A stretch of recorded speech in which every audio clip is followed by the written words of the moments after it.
All right. Thank you to everyone who's joined us this morning. I'm from Randwick City Council and I'm excited to be here today co-hosting with Madeline Winter for this workshop about setting limits and building cooperation with teens and tweens. I'd like to acknowledge the Gadigal and Bidjigal peoples who traditionally occupied the Sydney coast. On behalf of Randwick City Council, I acknowledge Aboriginal and Torres Strait Islander people attending today, and I pay my respects to elders past and present. I will now hand over to Madeline, who will take you through this workshop. Thank you very much. Welcome for taking time out of your busy days. I had no idea what busy meant until I became a parent, so thank you for taking the time. Welcome with assistance from Google Translate, as I'm language disabled and only ever learnt English, so let me know if anything there's not right. Good. And I'd like to acknowledge country and show my respect to the traditional owners of the land on which I live and work and play. They're the Workable people of the Eora Nation, and I'd like to acknowledge elders past and present and acknowledge that Indigenous culture survives and thrives, and that we have all gained from what they have lost. And before we begin, you're all on silent. Kiara's my assistant. If you need help, use the chat function. And if you have questions, I think there's a Q&A. Is that separate from the chat? Okay. So pop your questions in the Q&A, and I hope we'll have time at the end to get to them. Kiara, some of you sent some questions in, so I've got them organised in case anyone doesn't have any particular questions today. So, and usually I'll get Kiara to read those questions out because I don't think that they're visible to everybody. And this is where it's very important to start as a parent, that you are a good parent and you've always done the very best that you can. If you could have done different, you would have. And as a parent, you face very real struggles and difficulties to do with how things are organised and your own history and the general circumstances and the kind of child you've got. And you're not to blame for those struggles. They're your responsibility to handle, but you're not to blame. And the longer I work with parents, the clearer it is to me that at least one of the main difficulties is how bad we feel about ourselves. I like to say it gets legs. We probably always had a little bit of that hanging around, but once we're parents and our struggles are affecting the people we love most, we can end up feeling really bad about ourselves, and that gets in the way of our ability to fix things up when they need to be fixed up.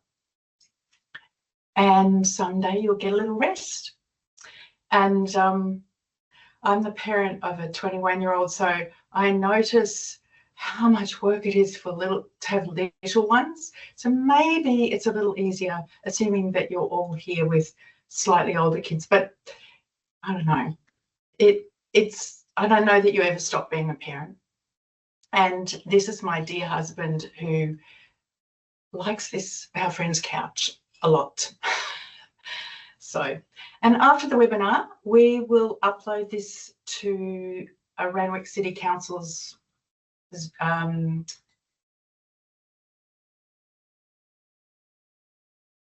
online. And I'll send you out some resources and information and a link to a free 20-minute consultation. If you're wanting to talk some more, it's good to be able to make sense of what I've got to say today in the context of your particular family.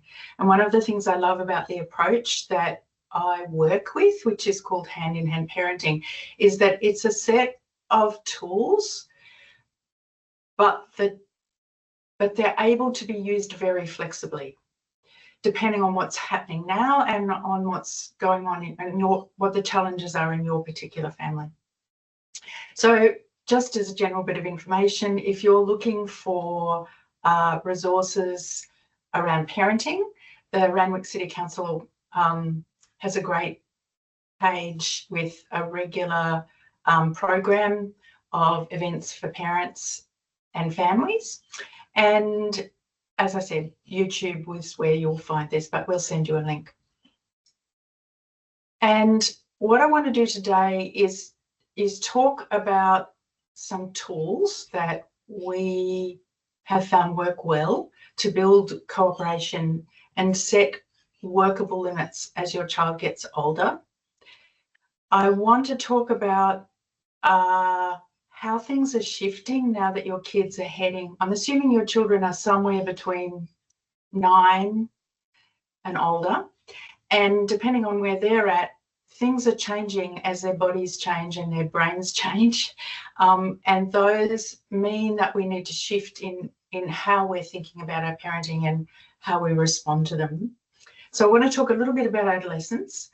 I want to talk about what limits are and why children need them and young people need them. And the idea of a relationship bank account, because basically how well things go in your household and how well your relationship with your kids go depends on the level of connection that everyone feels. And it's partly about balancing connection with limit setting. And I like to think about it as a bank account. You can put deposits in and you take deposits out, but I'll talk a little bit more about that. And the bonus, which probably none of you really are foreign to, is that you get to, I'll talk about handling upsets. The short version is upsets are part of the process, and understanding that makes a really big difference to how you handle what happens when you need to set a limit. It's not a sign necessarily that there's anything wrong if at least one person's upset. So I've done lots of different things. This is my daughter rather a long time ago. It goes very quick. So I've done all sorts of different things. The best thing I ever did was become a parent.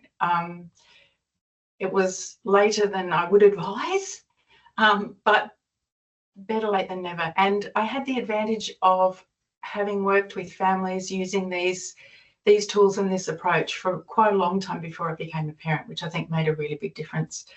But I was inspired to, and once you become a parent, you're connecting with other parents all the time. And but I was, even though I'd worked with other families, just seeing how this approach made sense with this person who'd never attended a class, who'd never been told how to do very much at all, she really knew what to do. And that it just inspired me to, it gave me confidence, I think, in sharing this with other parents. So hand-in-hand parenting's been around for about 50 years. It was started in the US. It is all over the world. And we teach, I call it the love triangle.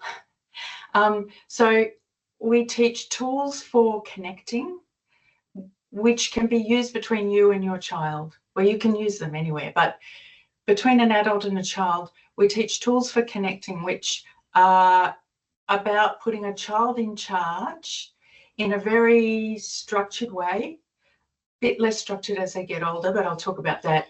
And that is a place that builds your relationship and that builds your sense of, your child's sense of trust in you, which is really, really important. So we teach tools of special time, which is a certain kind of playing, play listening, which is a bit less structured, but the principles are fundamentally the same, and what we call stay listening, which is being prepared to listen to upsets. On the other side of it are the tools for correcting your kids and possibly anyone when they are what I would say is off track. I don't think there's a definition of what's off track. There's not a good and a bad, although we probably all agree about some things. The principle really is what's workable now, and if someone can't do what's workable, why? So what happens when you set a limit, and we'll explore this further as we spend a bit of time together today, is that you're basically interrupting someone's whose behaviour is off track, principally because there's feelings involved. And when we set a limit, it works as when it works well, it works as a process for resolving emotional tension. So limit setting's a way of doing that.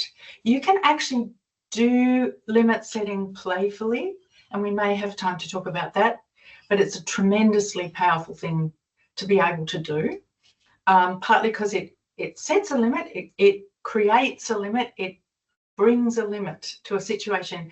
But if you can do it playfully, it's very connecting. So you get a double bonus.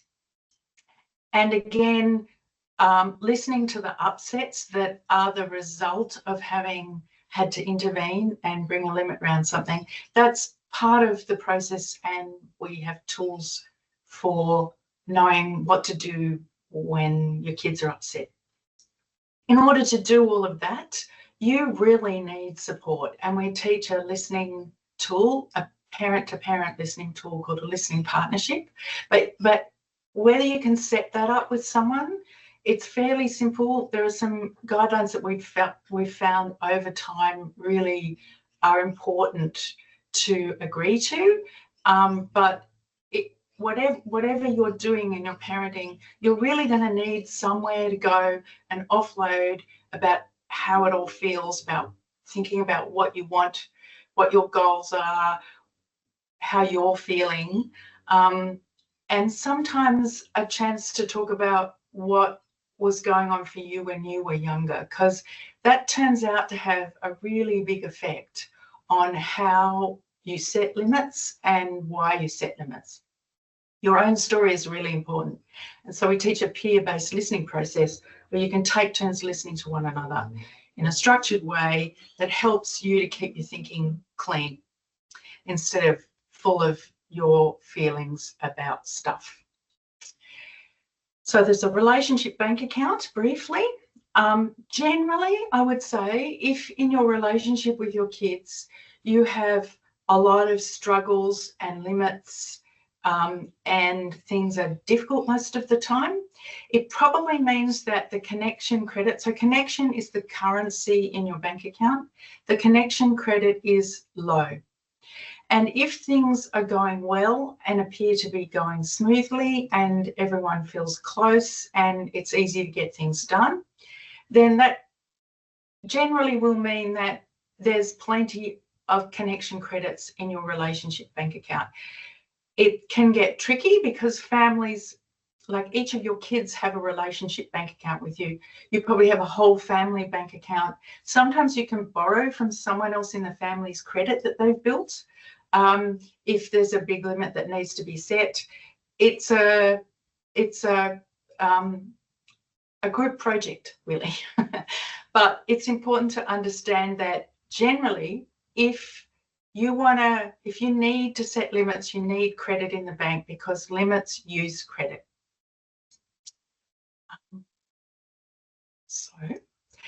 And again, you want to keep the balance with enough connection that things go well, and when they don't go well, you can correct them with a limit in a way that's workable and successful.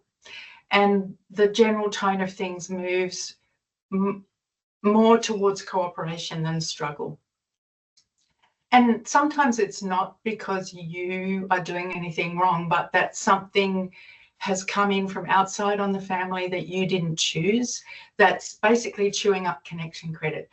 I have to say, the actual experience of adolescence is one of those things, which I'll talk about in a minute.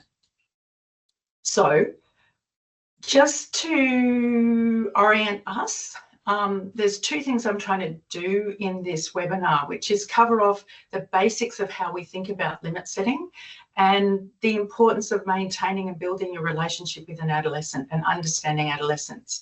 So I'm hoping we'll get through enough of both of those that you'll come out of it with a sense of what to do. But as I said, please get in touch. I love to hear from you, and we can kind of work out what you might need to do in your family. But basically, I think we used to think about adolescence as something, 13 to 19, and it turns out that it's something which lasts a lot longer. And in fact, the brain reconstruction that starts somewhere between 10 and 12, that doesn't finish until about the mid-20s, and apparently a little later for young men generally. So it means that the brain launches into this hugely demanding process of basically pruning away all of the neural pathways that haven't been much, they've been accumulated over early childhood but haven't been much used, and then strengthening those neural pathways which are being used so that everything gets sharper, perhaps a little bit less flexible but sharper. And different parts, it's clunky. So I will talk a little bit, I'll refer a little bit to the work of Dan Siegel, who's a neuropsychologist, psychiatrist, I think, who's written a couple of books that are quite useful. They have their limitations, but they're quite useful. And I really love this analogy. It's a construction site, not a faulty building. So different parts of the brain come online at different times. And there's a number of things that characterize the adolescent brain in general and character in general. But sometimes it's a bit clunky. An example is that apparently the capacity to read verbal cues comes on a long time before other things that can balance those cues. So if non-verbal cues are tense, your adolescent will read that before anything that comes out of your mouth, and won't have the capacity that they'll react to that piece of information because that part of brain processing isn't well connected to a bunch of others that put things in context, that can remember what the history is, etc. So it tends to be a bit clunky, and you can't rely on a sort of straight line of thinking or an adult line of thinking. Not that that's always good, but anyway. So that whole process is intensely demanding and actually chews up a whole bunch of your child's capacity, really. It's very important, but it means that a child who might otherwise have been really easy and relaxed when they were younger, suddenly things get a whole lot more difficult because basically there's just less resource, there's less of a deep sense of connection and well-being. There's just this very demanding internal process going on. It's worth keeping in mind as you try to engage. So I love foul language comics. He is a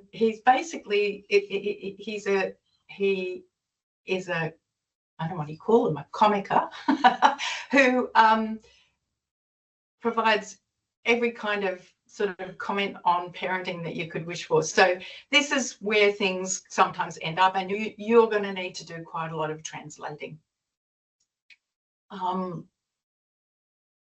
Yes, so just to reference Dan Siegel's work again, he talks about the essence of adolescence. He talks about the sort of drivers of adolescent experience, which are increased emotional sparks. So young people at this stage of development are likely to get excited faster, get upset faster, and it's to do with what's going on in their brain. They're also beginning to be deeply oriented towards social engagement, which may not have you at the centre of it, but what's going on in their social life and in their social circle and their connection with other young people is going to be just escalated hugely.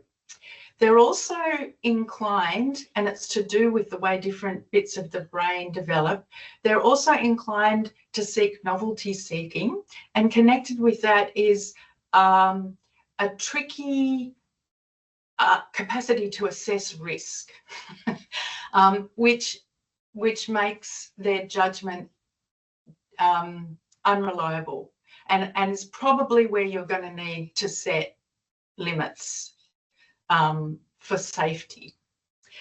And then in addition to that, young people are oriented towards creatively exploring the world in ways that generate all sorts of new understandings and in ways that we as a world need. So they bring something very important to the world. Unfortunately, there are a number of things that make it challenging for a young person at this stage of development to have a deep sense of, basically it's a sense of connection and well-being. Young ones get a bad rap, perhaps because of their wonky risk assessment process.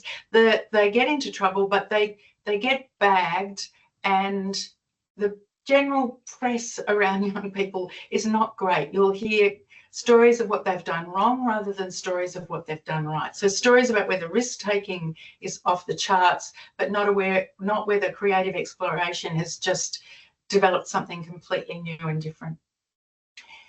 In general, they're coming out of a period where they were not well respected. Our culture doesn't respect young people well. They've spent years at school being told what to do, way beyond the point at which they were ready to be able to take more charge and be more in control. And as they get bigger, we often have quite harsh expectations of them, and I'll talk a bit more about that. There's also just young people make sense of the world through play and make friends through play. Play is tremendously important, and it actually doesn't stop being important when they're getting older, but there's just a lot less room for it, and it's less permissible, and that's hard on, I think it's actually hard on all human beings, but it's particularly hard on young people. Boys in particular increasingly are separated from simple affection. You have to sort of man up, and that's hard on people. Any issues that have been hanging around and difficulties from childhood will be carried into adolescence and often get supercharged at that point. Also, we have all learned by the time we're in late childhood to basically squash our feelings down. The expression of feelings in a simple cry gets to be less and less socially acceptable, and that doesn't help. And the other thing that I don't hear talked about nearly enough is that our young people are looking out towards a world that's really got enormous challenges, and they're not really watching us get well organised around dealing with those challenges, and that's really hard on them. The world is in a mess, and it's hard to be looking towards the next 60 years of your life with that in front of you. It certainly didn't. There were challenges when I was young. I'm 62, but nothing like what's going on now, and I think that drags young people down. Connected with that, we're in an interesting place. As parents, we tend to be more isolated in our parenting. Now that our kids are older, they're more independent. We're less around other parents in the business of organising our kids. And the challenges that young people are bumping into are often more complex and difficult, and we may be less inclined to be sharing those experiences with other parents for fear of harsh judgment. So we're generally a bit less well supported at this point. We've often got really busy towards sort of later childhood when our children are more independent, and we might be picking up our working life again with much more energy and dedication than we were able to do when they were little, and that gives us less resource for them and for family life, and they can tell.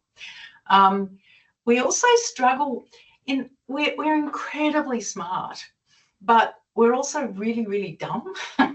And our brains, I think, sometimes just can't tell the difference. So we look at our kids and they look big and we think they're able to do stuff, but actually where they're at in terms of their experience of the world and in terms of what's going on in their brains and the major reconstruction that's happening there, they're actually not able to do things that we think they ought to be able to do because they're the size of an adult now. The other challenge is that we were young once, and pretty much our brains make sense of the world by looking back to see what we know, and we will, when we're presented with a situation, and we'll look back to see what we know. If what comes up is a clean amount of information, our brains will sort out what the difference is between what happened in the past and what we know from our past experience, what's in front of us, and we'll formulate a response that's completely flexible and structured for what's in front of us now, based on what we already know. When we have had a hard time and we go back to pull up what we know, what we tend to pull up is that experience at an often unconscious level of that hard time. And adolescence, I think most of us were not as well supported as we could have been. And we're parenting in general, you know, you have this child in front of you, they're 4, they're 7, they're 8, they're 15. You're going to be reminded at levels you may not be aware of what it was like for you when you were 4, 8, 7, 15. And you're pulling that up, and that can get confusing. The struggles that you had are different from the struggles your child has. And sometimes you'll have trouble sort of pairing that out. We also have an Achilles heel, which is that we love our children so much that we're very inclined to catastrophize. So some small difficulty now turns into, you know, a common example of the way that shows up in younger children is, you know, kids start to play with guns, and what they're doing actually is working through a whole bunch of complicated feelings and ideas and tensions in our culture about violence. But we get worried that the minute they touch a toy gun, they're going to turn into a murderer. That's an extreme example, but that's what our parent brain does a lot of the time. So we worry. Find me someone who's worried, they're probably a parent, and we tend to catastrophize, and we can, especially at this stage, tend to focus on the negative, and we really have to work on focusing on what our kids are doing well and what's going well in our relationship with them. The other thing is there's history in our relationship with them, and that's there every time you interact with them. In particular, it'll be there every time you set a limit. So you'll be having to navigate that. Makes it more complex. Just the longer you're in the world, the longer your relationship has been going on, the more complex it is, the more issues are there from the past when you try to deal with something in the present. So what's good to know is that whatever comes out of their mouth, generally, our kids want the best for us. I like to say they want the best of us, and they want the best for us. And sometimes it's easy for us to forget this. A woman some time ago, but it's a lovely piece of research where she interviewed a lot of young people. And her publication is full of all these wonderful quotes of young people talking about what they want for their parents. And I like this one even more than the desire to spend time with them, and that's paramount. Young people want their parents to be less stressed and less tired. So looking after ourselves at this point is really important. And I like to ask this question. So how is your essence? How is your emotional spark, your social exploration, your novelty seeking, and your creative exploration? How are those things going in your life? Because that's what will give your young people great confidence if your life is in good shape. And the question is, have you lost your sparkle? It's pretty hard not to have lost a bit of sparkle by this stage, but what adolescents, this is Dan Siegel again, what adolescents have going for them that's both a challenge and a gift is actually what adults need in order to maintain vitality in their lives. It's deeply reassuring and inspiring to young people to see us have good lives and to see us in good shape. The other important thing to understand is that your role is changing. Basically, when your kids were little, you were the sun around which they orbited.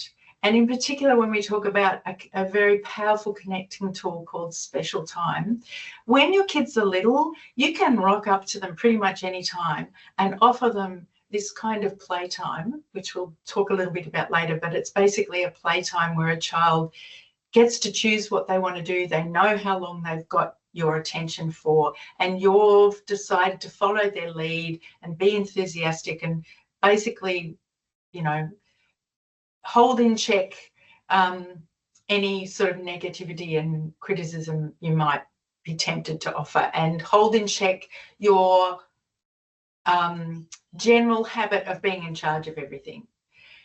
That little kids will just be delighted to have you generally if you can turn that on. Older kids are not so inspired by it. And in fact, what's happening is you're moving from being the sun around which they orbit to the heater in the room. And what's important to know about is just as important. But what's important to know about it is that they will notice when you aren't there, just like when a room starts to get cold. So you need to change how you offer your connection with them so that it makes sure that they can tell you're there when they need them. And it's part of how things change developmentally. They need to be more in charge of when it is that you connect and how it is that you connect. And that's part of what they need in order to grow up. When they're little, they're pretty happy to follow your lead around that. So down to limit setting. I think it's important for people to understand that that limit setting is a process. It's not a categorical statement of what you want, and that's it. That's part of it. Or you might have a negotiated agreement about what the limit's going to be as your child gets older. But just because there's a limit stated, and just because at some point there may be a limit that's been agreed is correct and accepted, you know, an acceptable limit from your child's point of view, doesn't actually mean that that's all there is to do. That's actually just the very first step in a limit setting process. And in general, I think it's useful to think about it as a 3-step process. You need to set the limit, and you'll do that in different ways depending on your child's capacity. And as they get older, they'll probably need to be more involved in what that limit is. But you need to understand that there are times when just knowing that there's a limit doesn't actually make it happen, that you actually need to bring the limit. And then sometimes you need to hold the limit. And there's a process that happens often when you do that well, that results in cleaning out basically whatever's in the way of having what you want, what you or your child, you know, whether you've decided on it collaboratively, want to have happen actually happens. I think we get very caught with thinking that because we've set the limit, that therefore anything else is just defiance. And actually our responsibility for implementing the limit extends much further than that. I haven't got a slide about this, and I probably don't have much time to talk about it, but I do want to just highlight. I think that the language of boundaries is not useful. I think it's much better to think about what needs to happen in terms of a limit setting framework, which I will explain today. The problem with boundaries is that it's sort of like it gets stuck at the first step. I've set my boundary, and the implication is that you'll respect it. And you basically, in that process, you've given the control in the situation over to the other person. The issue becomes whether they will respect it or not. If you can think about the same interaction in a limit setting framework, you can set the limit. I'm not going to drive you anywhere today. If that's you can't use the car, you know. And if necessary, you may need to put some pieces in place that actually make that limit happen. You may need to put the car key, I mean, depending on what the deal is, you might need to put the car keys in the safe. And it's not that they've disrespected you, it's that you need to stay in charge of the process, because you're the one who has to bring the limit and hold the limit. I hope that is clear, and hopefully if it's not, it'll become clearer, but I think it's really important to understand. Connected with that, we have some ways of thinking about limit setting that are not, and dealing with communication, I think, that are not all that useful and that are useful to be clear about. So I like to talk about two different frameworks for understanding the problem. The first is a cognitive framework, and it assumes that the problem is a lack of understanding or information. And this is most of how we deal with difficulties with other people. We generally start repeating, or anyway, I'll keep going. So the assumption is it's a lack of understanding or information. And so the solution to the problem is to explain more, give more information, and give a lot of words. And I've got the ... there because what tends to happen once we talk about limit setting with 5 words or less, right? And once we start doing more than 5 words, we're often talking about how we're feeling. And there's a place for that, but it's probably not in the middle of limit setting. We can talk about that later. But basically, to keep yourself out of trouble, you probably need to be confining the limit at the point where it's having to be implemented to 5 words. Your kid probably understands quite clearly what the problem is, what the situation is, what you want. They've probably heard it a million times. And trying to get them to agree with you that what you want is a good idea is an exercise in trying to get them to think about something when they've already shown you that they're not thinking very well, because you wouldn't have to be setting the limit if they were thinking well about what's workable now. So it's important. Information and understanding is important, but it's way overrated. And the framework that we use for understanding the problem is an emotional framework.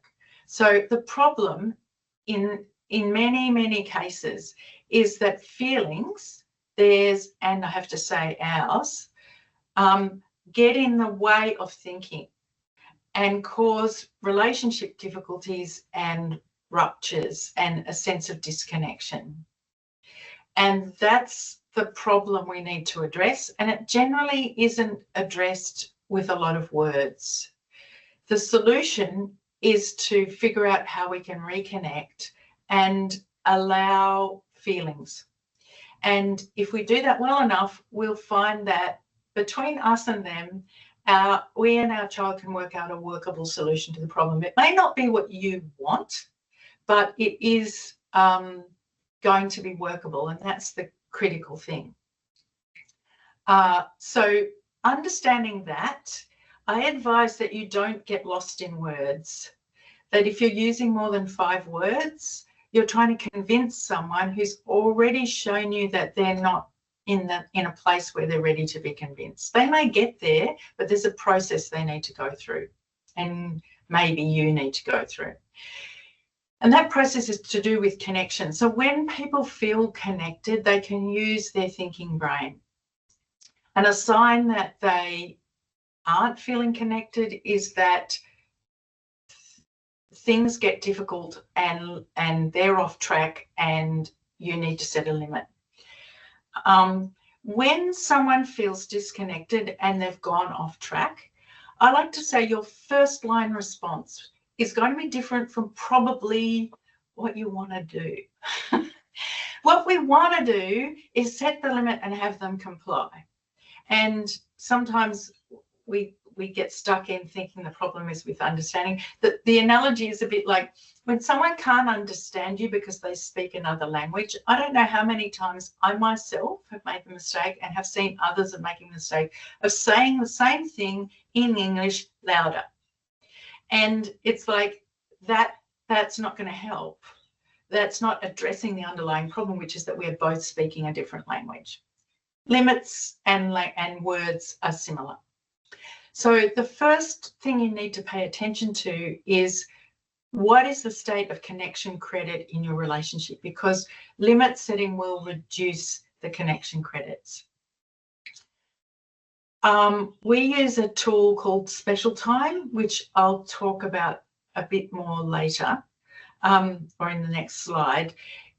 It works best with younger children in a highly structured way. You announce it, you time it, they know how long they've got you there, they know what the agreement is, and they'll use your attention under those conditions very powerfully.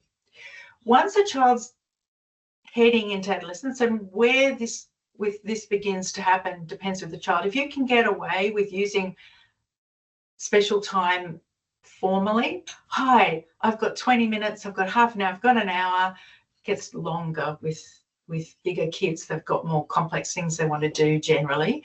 But what do you want to do? And be prepared to offer resource, be pleased with what they want to do, and yeah, follow their lead.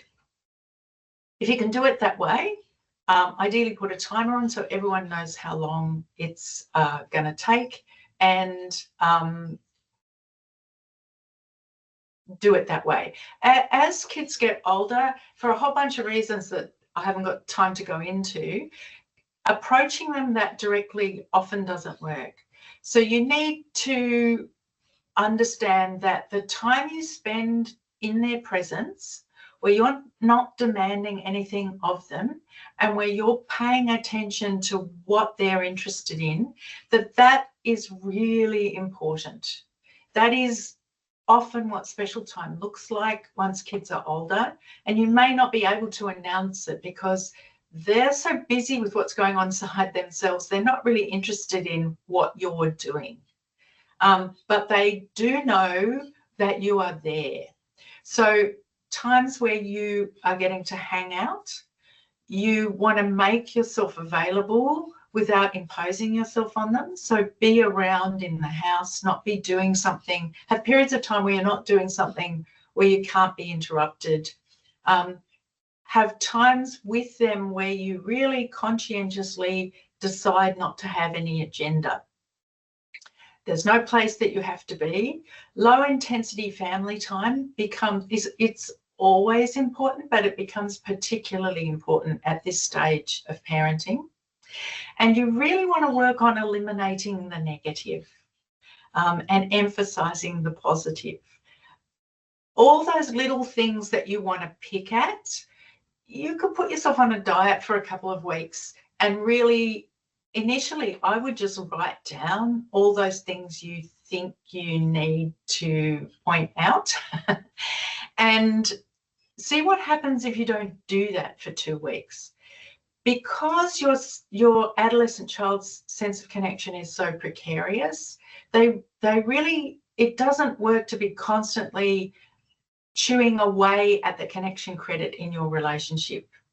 So you may have to give up on some things that are precious to you. Ultimately, I think the question becomes, what are the safety issues?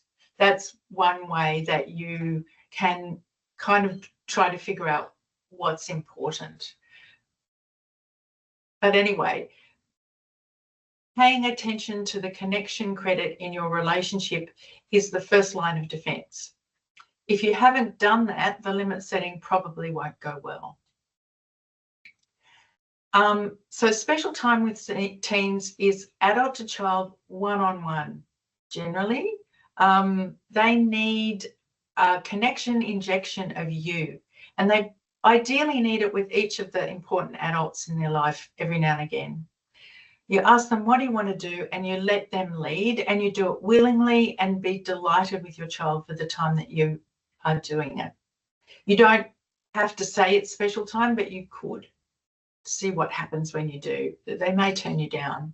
They need to negotiate when it happens in a way that a little kid doesn't. And if your child wants to do things, the next question will be, what if they want to spend a whole lot of money or something? If you do have to, come and talk to me before you start setting a whole lot of limits around it, because it's really ideally a limit-free zone.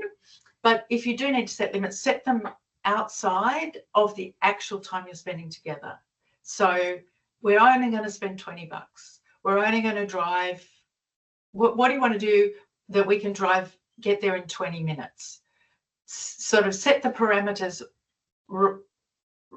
before you get into it, rather than having to be saying no when you're in it.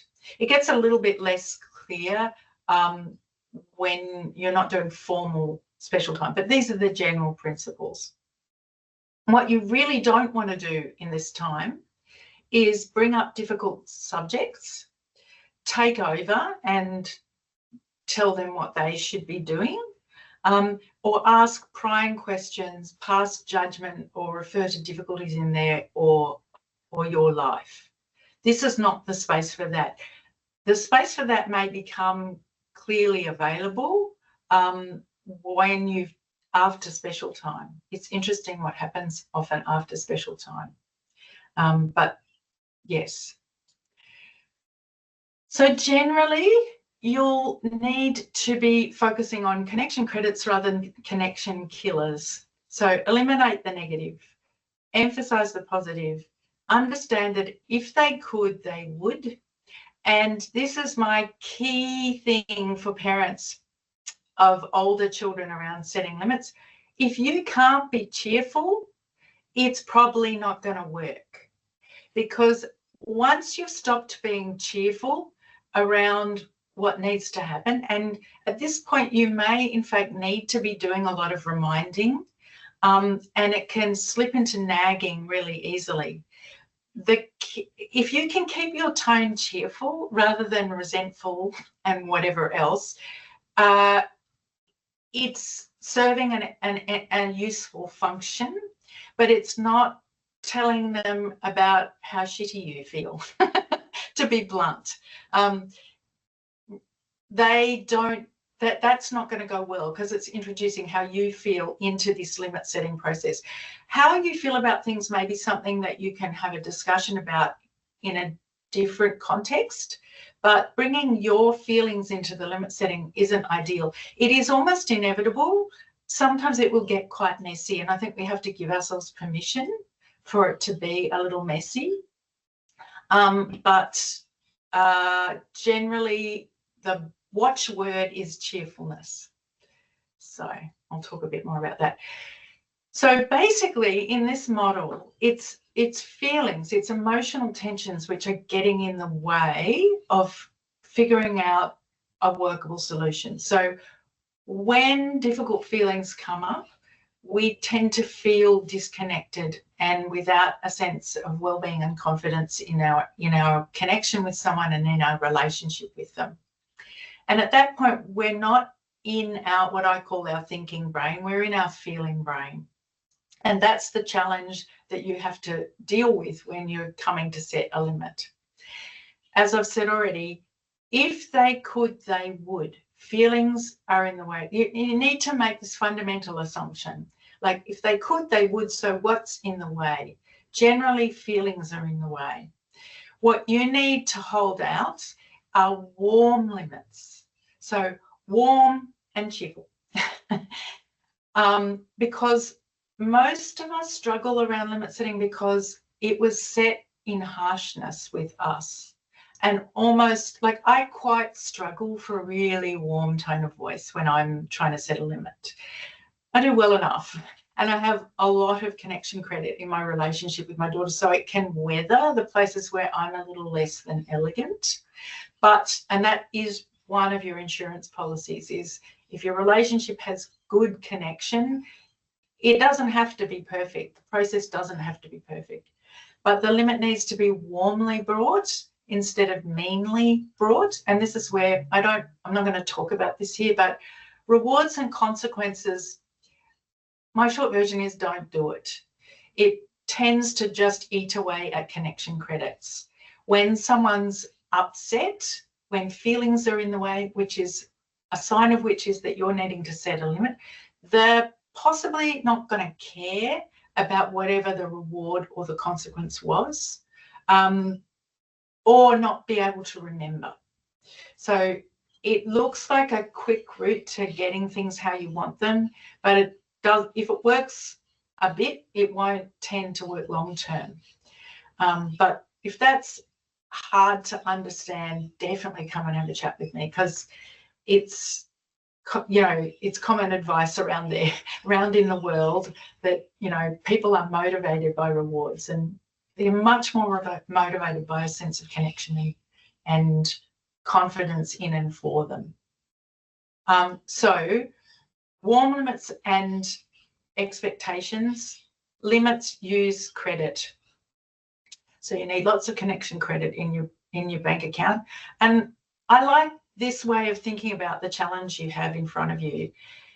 They need warm expectations and scaffolding and support in order to achieve, sometimes with some things, in order to achieve what needs to be done.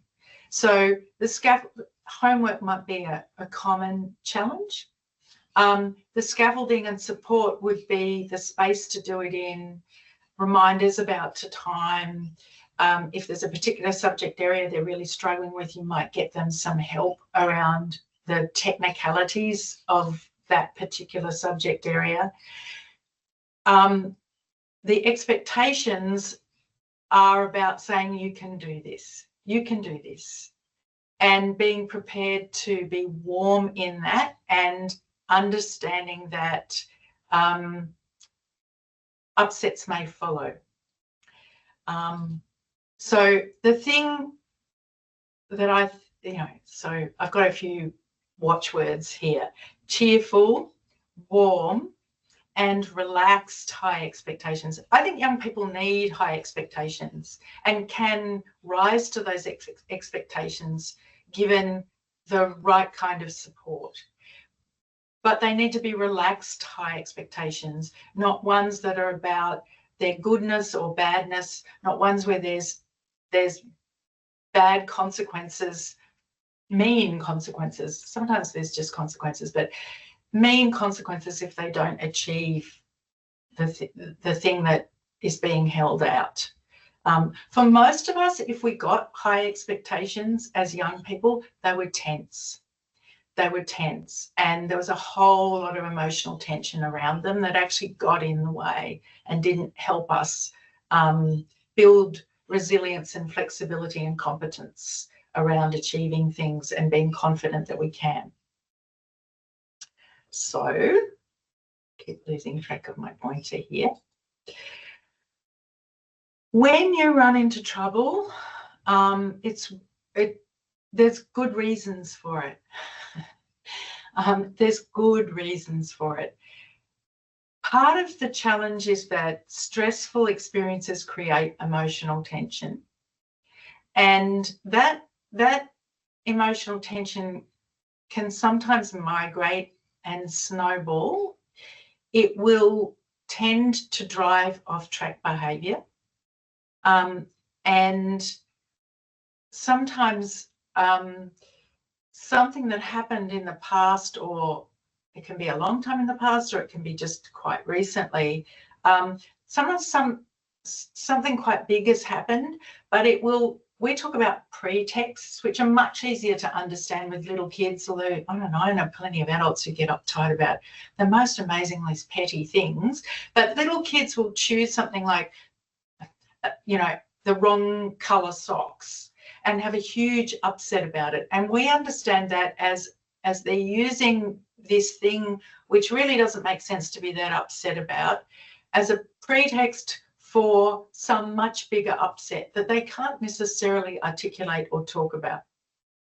So feelings from the past can tend to come up in upsets about other things that often don't make a lot of sense, big feelings about little things. They're at school every day. I have to say, one of the things about school, almost the minute your kid gets into school, it's this pressure around which the family has to get organised. And part of the challenge of it is that pretty much school takes up a lot of the sort of limit setting slack your child has. So by the time they come home, there's just a lot less flexibility, and they're backed up often. So it's hard being young. I think for most of us, it's a long time since we spent day after day in an environment where we had as little control as young people have at school. But, in general, young people don't have the resources or the freedom to do the things they'd like to do. And sometimes that's necessary, but sometimes it's just because it's convenient for us, and that's tricky for them. And being convenient for us isn't necessarily a bad thing, but it's going to generate tension if other people want something different or need something different. The other thing that's going on for them is that as we get older, we get conditioned, often quite forcefully, not to show our feelings when we're upset. And it turns out that showing your feelings when you're upset is actually a necessary process to releasing them and resolving them and getting to the point where your thinking isn't quite so contaminated by them. And not showing them doesn't mean they've gone away. Our culture is very confused around this, like that we're really big on distracting. So we'll distract someone from their feelings.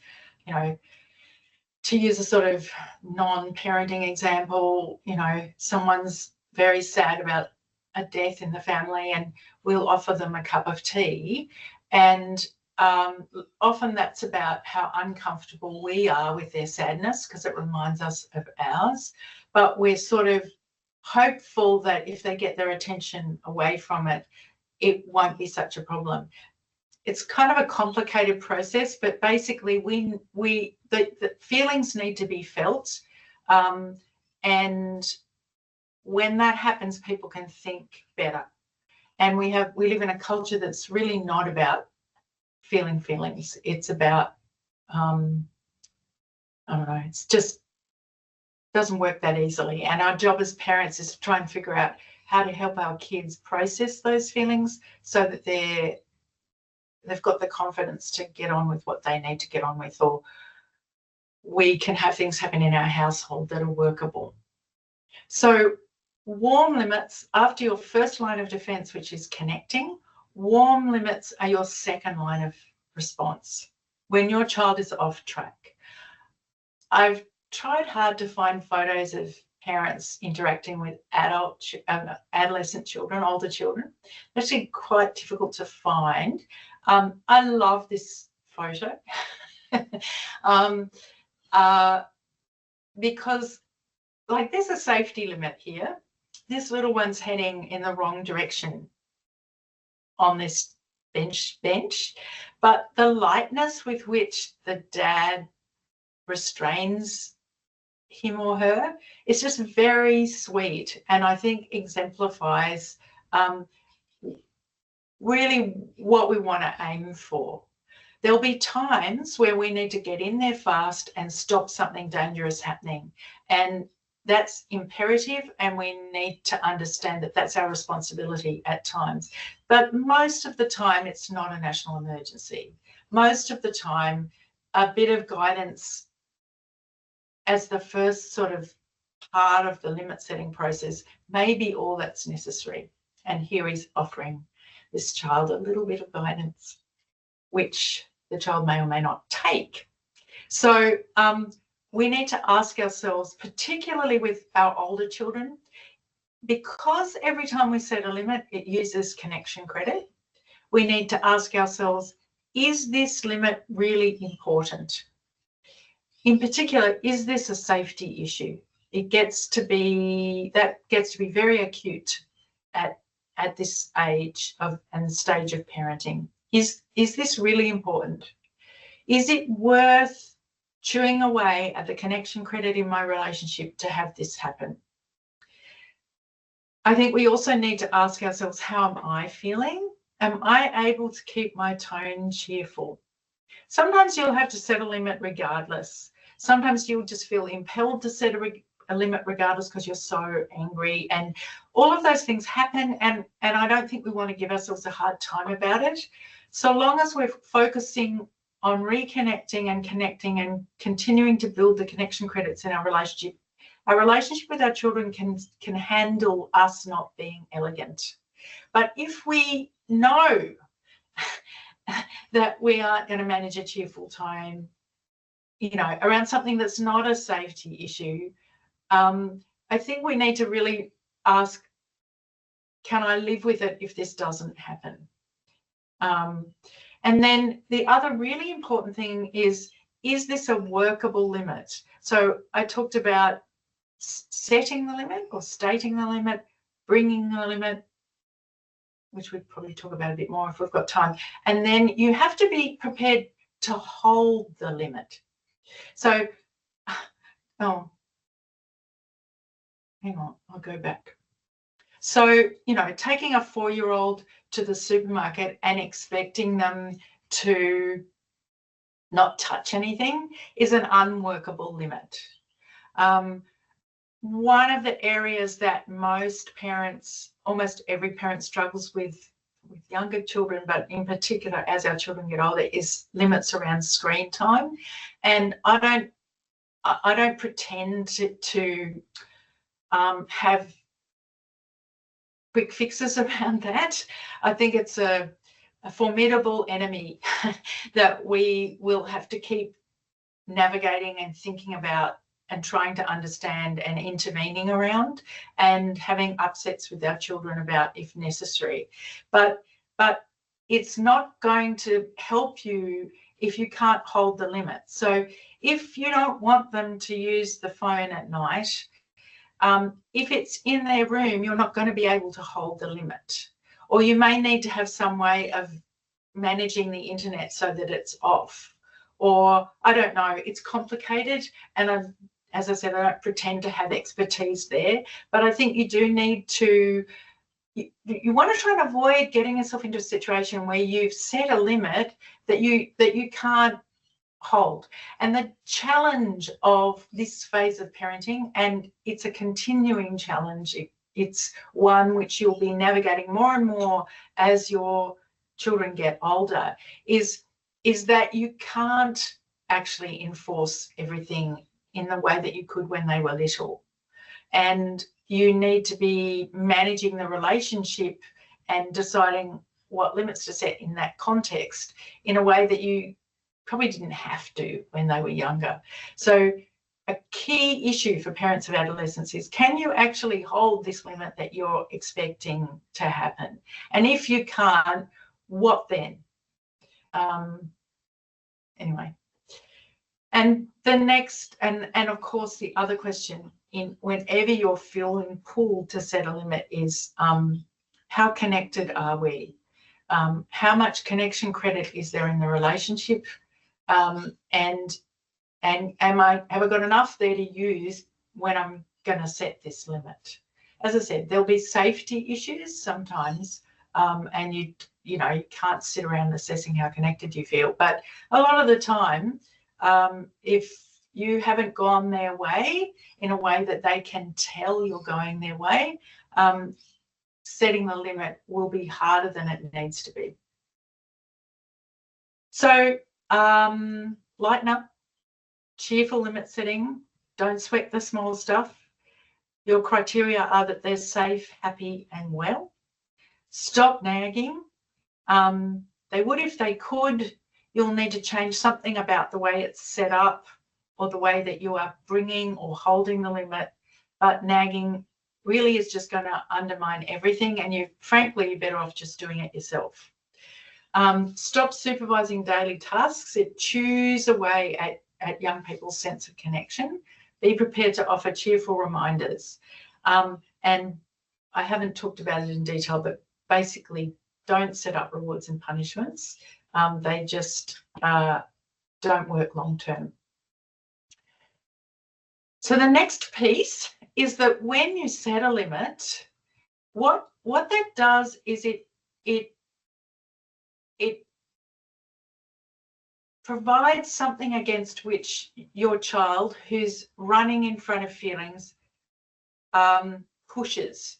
It interrupts this behaviour which is being driven by feelings. And so what happens is the feelings come to an immovable barrier of some kind and are forced up to the surface.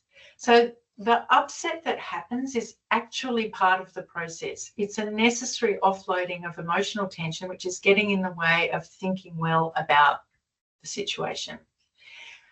I think it's useful to think about those upsets as the pathway to cooperation. And with younger children, we talk about freedom of the mouth. When they are in the middle of the upset, you need to remember they don't mean it. And if they start targeting you, you're bigger than that. It's a badge of honour in some ways, that they feel safe enough to show you how hard that struggle is.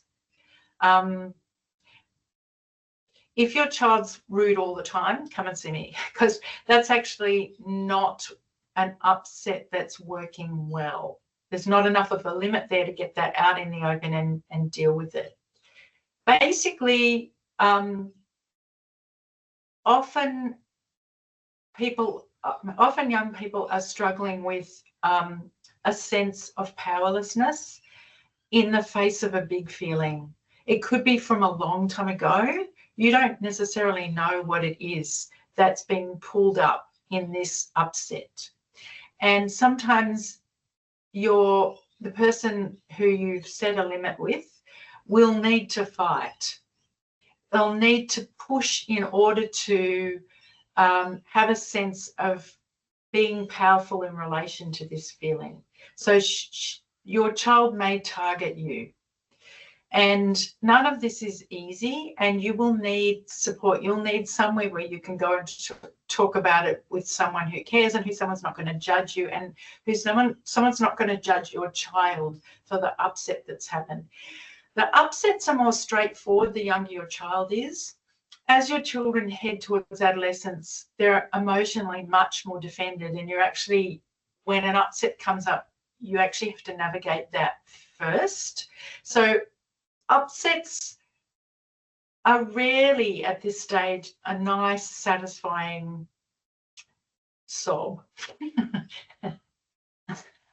They're usually a bit physical, grumpy, banging doors, etc. They're not pleasant, and they're often not that satisfying for us. But they are your child reaching for what's available to them to express and expel the feelings that are getting in their way. And it will pass. It's a storm that will pass.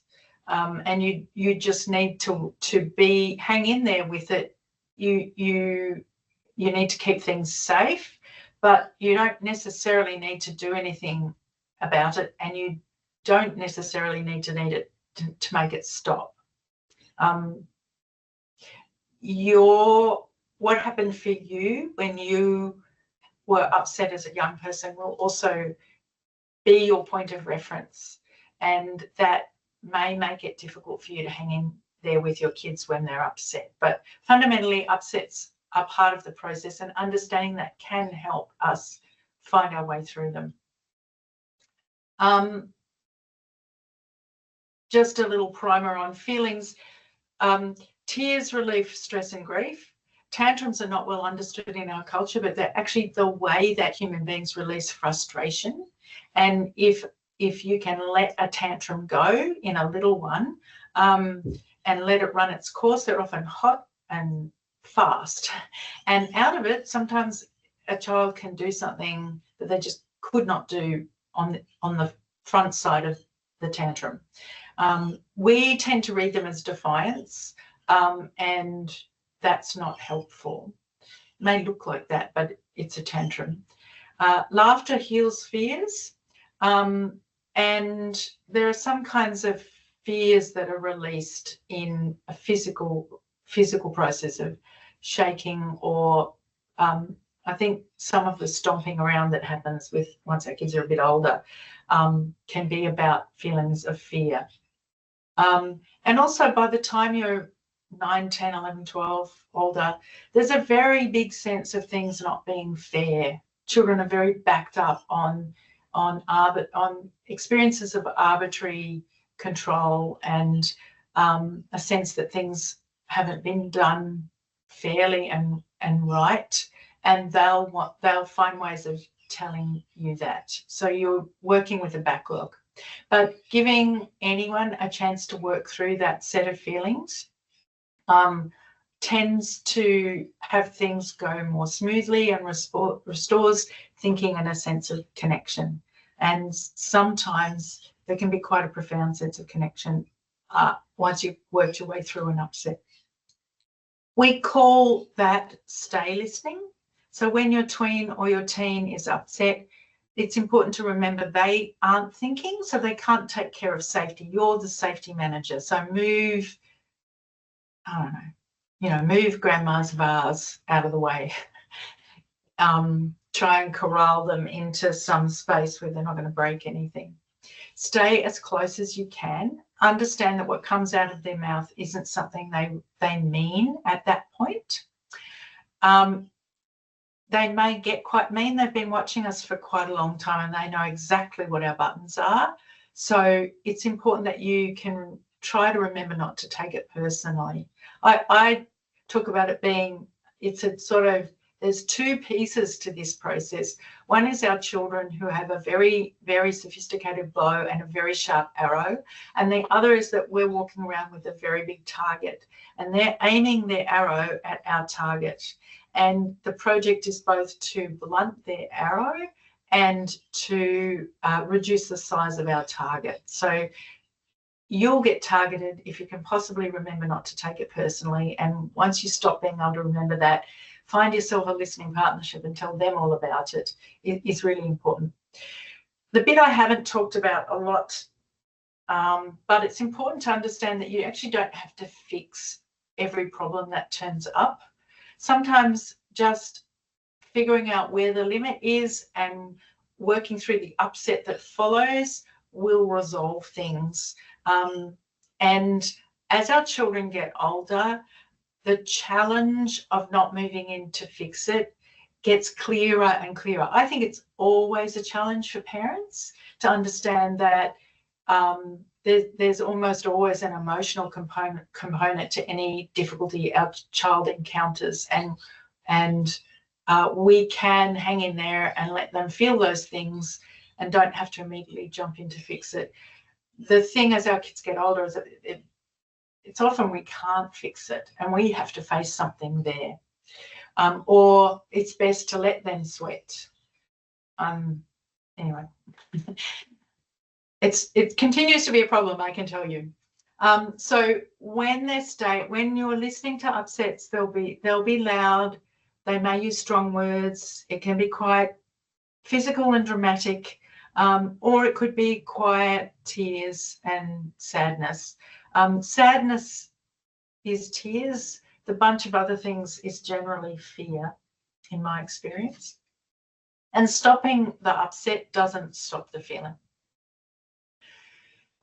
And you're going to need support for this to work. So you need a space where you can talk about your experiences as an adolescent. I actually think it's very useful listening partnerships with people who are not connected in your life. Hand in hand helps people set up listening partnerships, and it's amazing what people can do on the phone with someone, sometimes on the other side of the world. But sometimes I recommend for couples, if your relationship is in reasonable shape, it's very useful if you're parenting a child with someone else to take 5 minutes every week to sit down and listen to each other. There's some tips on my website about the rules for this kind of listening, but basically especially with someone that you have a close relationship with, another adult you have a close relationship with, it's important that you stick to a topic. And I suggest the topic is what was it like when you were 12, if your child is 12? What was it like when you were 15? Because that's in your face as you try and navigate your child now.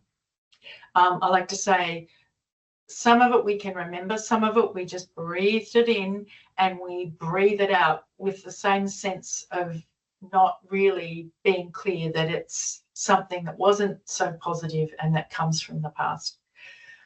We also need a place where we can blow off steam and we can kind of, through that process, gain some perspective and make plans to reconnect in our relationship with our child. So get that support. You could find someone that you can swap some listening time with, and do feel free to get in touch with me. I'm really happy to have a short free consultation with anyone. It's great to actually talk to you about what's going on, and yes, do take advantage of that. We can figure out how this might work in your family or go through something that wasn't clear today. So, Kiara, I'm wondering if we have any questions that have come up. I'm not seeing any questions in the chat box. The Q&A is having technical difficulties, which I reached out to IT. Well. Yeah, apparently it's to do with the new Teams update, but they should have access to the Teams chat if they have a question. Okay. Well, people sent in a few questions, so I might use up. We'll see if anyone adds anything in the chat. But they had the same problem with the Q&A last time, I think. Yeah. Anyway, it doesn't matter. I'm available, so please do get in touch. Really happy to chat with people. Here we go. We do have one question. Okay. They're just saying, I'd love Madeline to go over stating and bringing and holding limits. Okay, cool. Okay, so don't eat the leftovers is stating the limit, right? Bringing the limit is, I don't know that's actually, bringing the limit, basically, I'll get away from the leftovers. We often clean up your toys. I'm thinking about younger children, but okay, I'm thinking about something with an older child. Please let me know what you're doing today. And that doesn't happen. So I've stated the limit, right? So I will need to take responsibility for connecting with my child and making sure I know what she's doing with her day. And a way that I might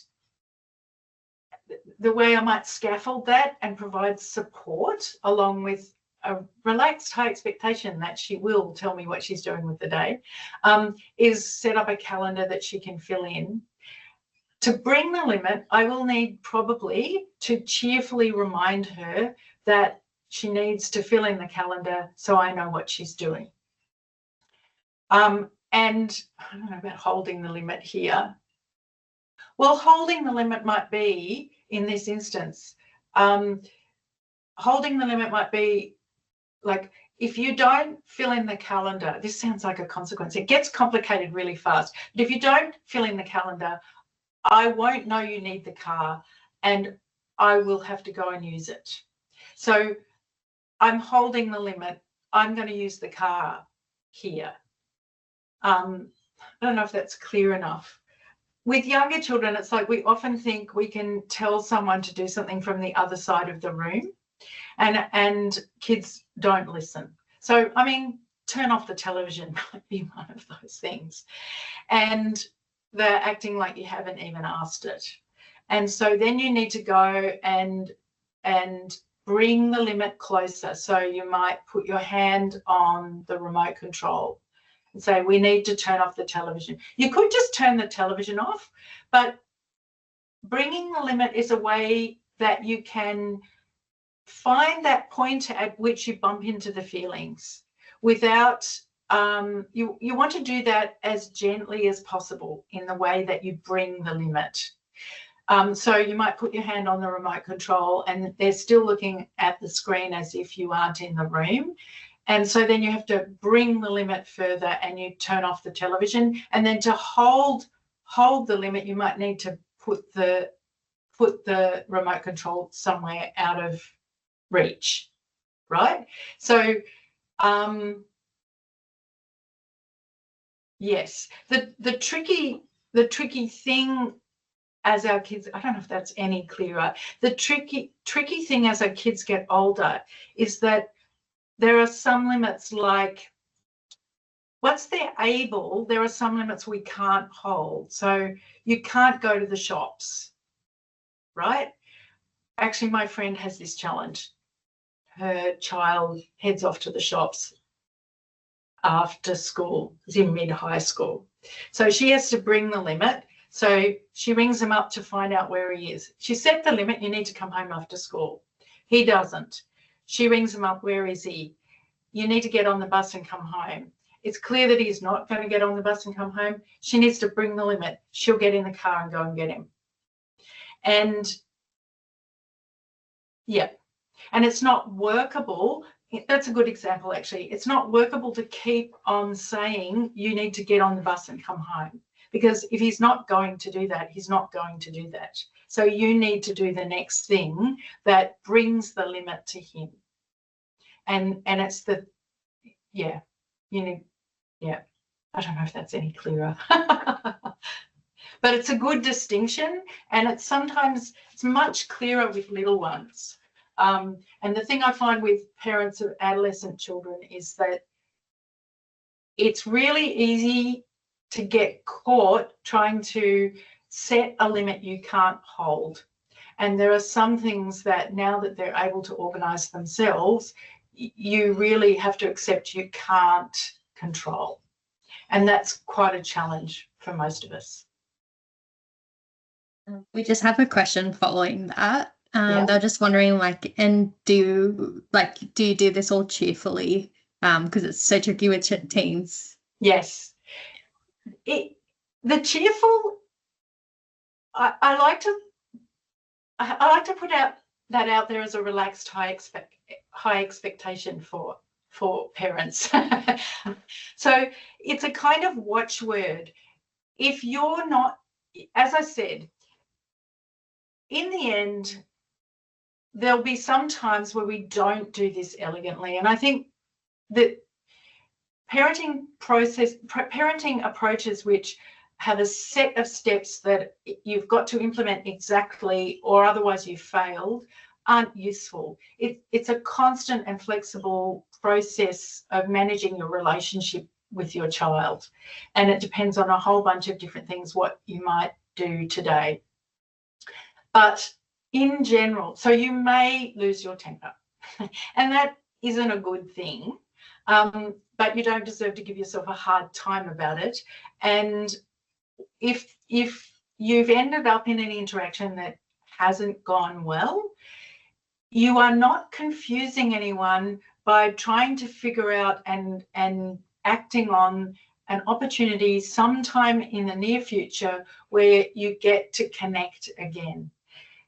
You need to treat that as special time. So the rules there are, you don't mention sore topics, you don't give advice or talk about negative things in your relationship. That's not the space for talking about the difficulty.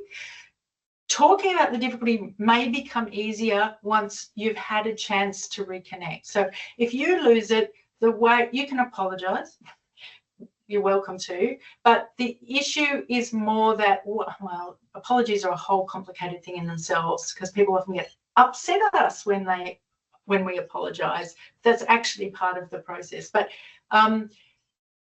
if you're not cheerful, it's your little warning sign, it's your red flag that says you're upset. And when you're upset, it's a much less clear communication. It's not so much, it's a distraction from what the problem behavior is, and from the limit that needs to be set, and from the upset that needs to happen possibly once that limit is set and brought and held. So if you're upset, it's going to get in the way. So if you're not cheerful, then it's probably just going to eat away at the credit in the relationship rather than achieve the goal you have in mind.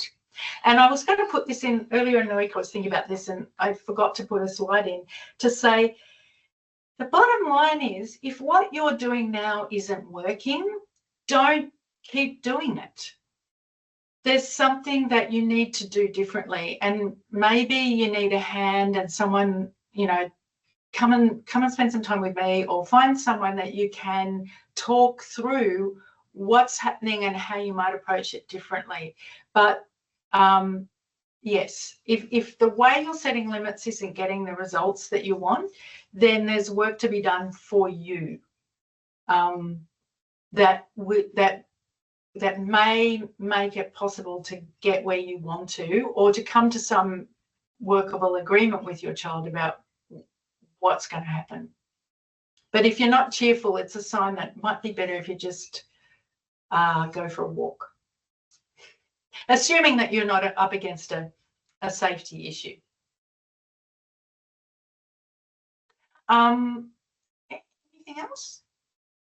That's all the questions in the chat at the moment. Okay, well, we're nearly at time, really, so we should probably wrap up. I had a few questions. Feel free. This is what people asked: how to respond when your child says cruel things to you, which is, I think I've said, it's important not to take it personally, but if that's going on a lot, you could do with some help thinking about how to navigate it.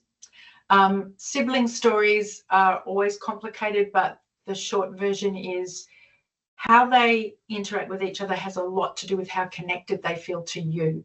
So focusing on your connection with each of the kids is bound to make a difference there. Friendship difficulties get harder and harder, she says cheerfully, in that you just have less and less control over who your kid hangs out with. And I think, as a final note, what I'd say is we underrate drastically the value of just shutting up and listening. If at all possible, say nothing. That we didn't get listened to. We often had people move in and try to solve problems in ways that weren't that useful. And that's what we pull up when our kids are in trouble. And we don't have a good point of reference for being well listened to. And people can work out their problems and their challenges for themselves if they're well listened to. And you will feel like that's not enough and that you'll need to do something else. And I reckon that at least 80% of what needs to be done is just that you are there and that you're prepared to listen, and you're not going to let it get into an argument. You're just prepared to listen. It's incredibly powerful tool. So I'll finish on that note. Thank you, Kiara. Thank you, everyone. Thank you. Thank you, Madeline, and everyone for attending.